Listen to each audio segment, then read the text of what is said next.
राधे राधे। आज आप सुनिए कार्तिक मास कथा अध्याय 30। कार्तिक मास की कथा करती भव से पार, 30वां अध्याय लिखूं, हुई हरि कृपा पार। भगवान श्री कृष्ण सत्यभामा से बोले, हे प्रिय, नारद जी के यह वचन सुनकर महाराजा पृथु बहुत आश्चर्यचकित हुए। अंत में उन्होंने नारद जी का पूजन करके उनको विदा किया। इसीलिए माघ, कार्तिक और एकादशी यह 3 व्रत मुझे अत्यधिक प्रिय हैं। वनस्पतियों में तुलसी, महीनों में कार्तिक, तिथियों में एकादशी और क्षेत्रों में प्रयाग मुझे बहुत प्रिय है।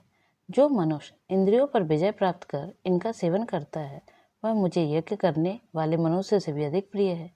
जो मनुष्य विधि पूर्वक इनकी सेवा करते हैं, मेरी कृपा से उन्हें समस्त पापों से छुटकारा मिल जाता है। भगवान श्री कृष्ण के वचन सुनकर सत्यभामा ने कहा, हे प्रभु, आपने बहुत ही अद्भुत बात कही है कि दूसरे के लिए पुण्य के फल से कलह की मुक्ति हो गई। यह प्रभावशाली कार्तिक मास आपको अधिक प्रिय है, जिससे पतिद्रोह का पाप केवल स्नान के पुण्य से ही नष्ट हो गया।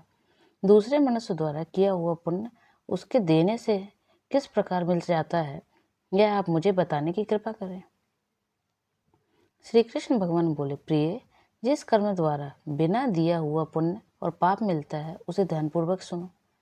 सतयुग में देश, ग्राम तथा कुलों को दिया पुण्य या पाप मिलता था, किंतु कलयुग में केवल कर्ता को ही पाप तथा पुण्य का फल भोगना पड़ता है। संसर्ग न करने पर भी वह व्यवस्था की गई है, और संसर्ग से पाप व पुण्य दूसरों को मिलते हैं, उसकी व्यवस्था भी सुनो। पढ़ाना, यज्ञ कराना और एक साथ भोजन करने से पाप पुण्य का आधा फल मिलता है।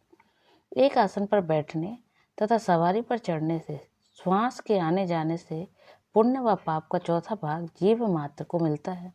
छूने से, भोजन करने से और दूसरे की स्तुति करने से पुण्य और पाप का 6वां भाग मिलता है। दूसरे की निंदा, चुगली और धिक्कार करने से उसका 7वां भाग मिलता है। पुण्य करने वाले मनुष्य की जो कोई सेवा करता है वह सेवा का भाग लेता है और अपना पुण्य उसे देता है। नौकर और शिष्य के अतिरिक्त जो मनुष्य दूसरे से सेवा करवा कर उसे पैसे नहीं देता, वह सेवा उसके पुण्य का भागी होता है। जो व्यक्ति पंक्ति में बैठे हुए भोजन करने वालों की बत्ता लांघता है, वह उसे अपने पुण्य का 6वां भाग देता है। स्नान या तथा ध्यान आदि करते हुए मनुष्य से जो व्यक्ति बातचीत करता है या उसे छूता है, वह अपने पुण्य का 6वां भाग दे डालता है।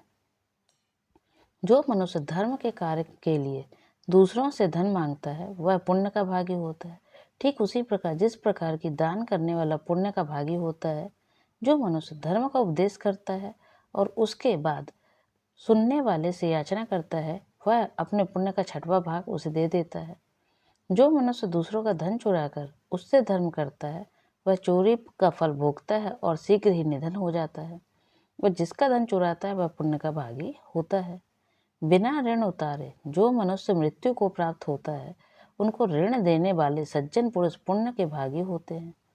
शिक्षा देने वाला, सलाह देने वाला, सामग्री को जुटाने वाला तथा प्रेरणा देने वाला, यह पाप और पुण्य के 6ठे भाग को प्राप्त करते हैं।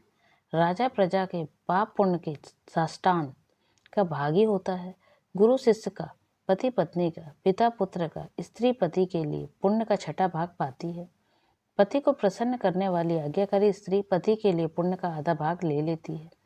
जो पुण्यात्मा पराये लोगों को दान करते हैं, वह उनके पुण्य का 6ठा भाग प्राप्त करते हैं।